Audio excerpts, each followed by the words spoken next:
Hi.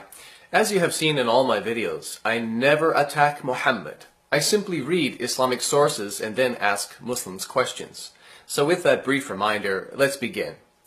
If you're a Muslim, would you believe me if I told you that if Muhammad desired to take a married woman for himself, in Islam, the husband of that woman is morally obligated to divorce her so that Muhammad could marry her?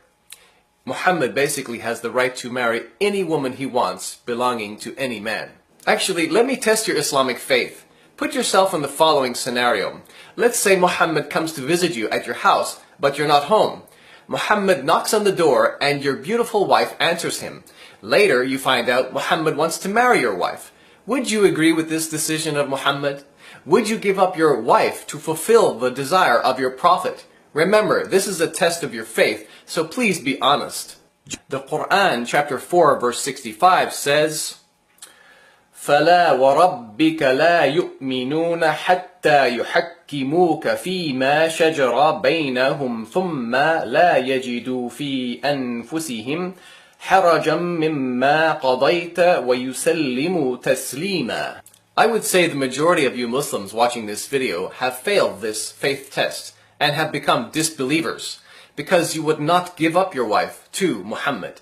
Again, please be honest. You would resist Muhammad's decision in this case.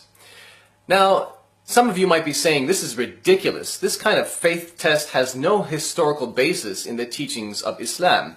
So you think you can remain a Muslim? Well, let's look at the Islamic sources to see if that's true.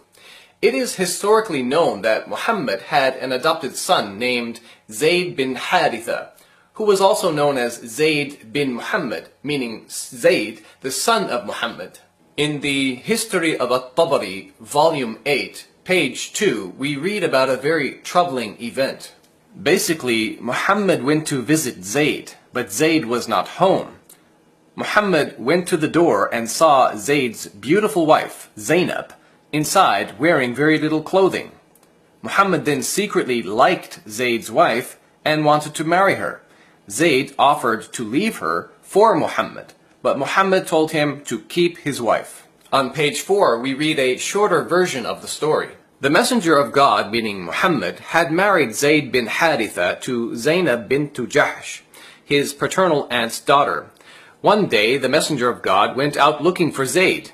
Now, there was a covering of haircloth over the doorway, but the wind had lifted the covering so that the doorway was uncovered. Zainab was in her chamber, undressed, and admiration for her entered the heart of the Prophet. After that happened, she was made unattractive to the other man. That refers to her husband, Zayd.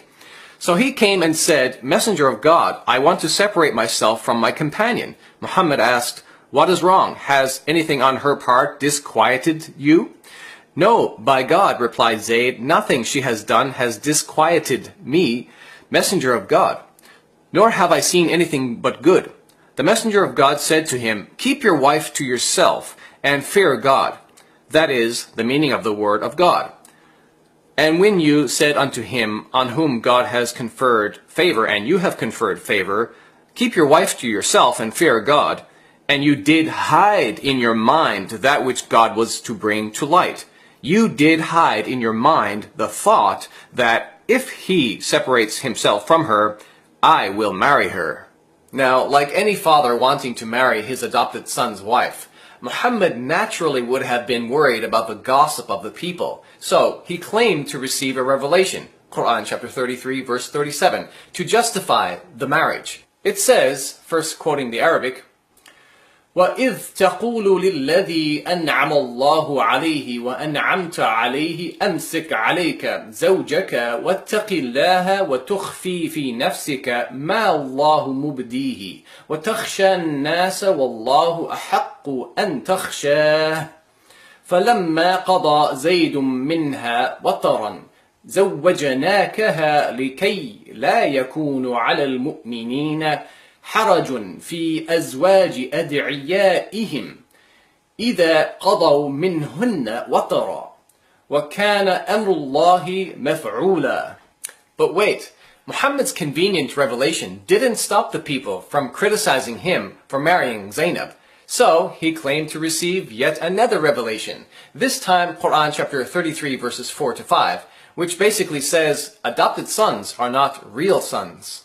And if adopted sons aren't real sons, then Zainab wasn't really his daughter-in-law. So Muhammad ends up free from criticism. Let's read the verse. وَمَا جَعَلَ أَدْعِيَاءَكُمْ أَبْنَاءَكُمْ ذَلِكُمْ قَوْلُكُمْ بِأَفْوَاهِكُمْ وَاللَّهُ يَقُولُ الْحَقَّ وَهُوَ يَهْدِي السَّبِيلَ ادعوهم لآبائهم هو أقسط عند الله. And according to the Quranic commentary, Tafsir Ibn Kathir, these verses actually abolished adoption in Islam. Now some of you Muslims might be questioning the validity of this story by claiming that it's absurd that Muhammad would one day become aware of Zainab's beauty after knowing her all her life.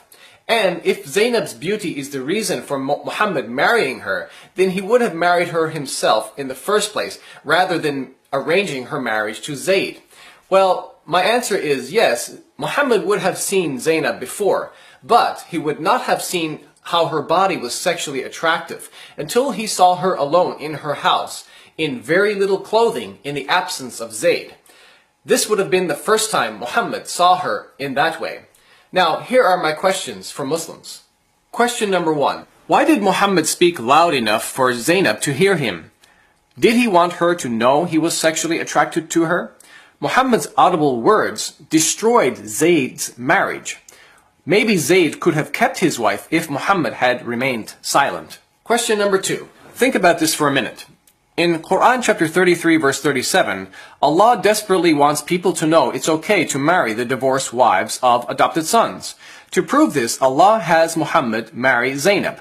But in Quran chapter 33 verses 4 to 5, Allah abolished adoption, which means Muslim men will never adopt sons anyway, so there will never be any worry about whether a Muslim man can marry the divorced wife of his adopted son or not. So my question is, if adoption was going to be abolished anyway, what was the point of Allah revealing Quran chapter 33 verse 37 in the first place? Was it only to satisfy Muhammad's desires? Question number 3 is about Muhammad looking at Zainab's body and not lowering his gaze. Now you Muslims will say a sudden glance or an unintentional look is forgiven. That's fine. But my question is, what about a forbidden look which leads to the destruction of someone else's marriage? Is that innocent? Question number 4.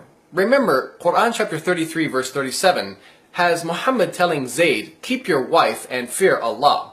But it also says Muhammad hid inside himself some secret thoughts or some intention which Allah was going to make known, and Muhammad feared the people's reaction.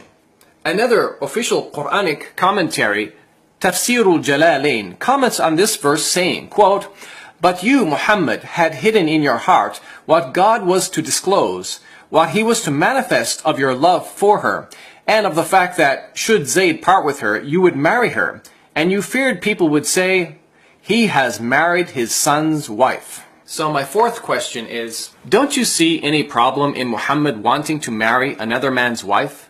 It seems Muhammad himself saw the problems in this scenario, because he was afraid of public opinion. Also, if Muhammad saw problems in this scenario but Allah didn't, does this mean Muhammad had a higher moral standard than Allah himself? Thank you for watching.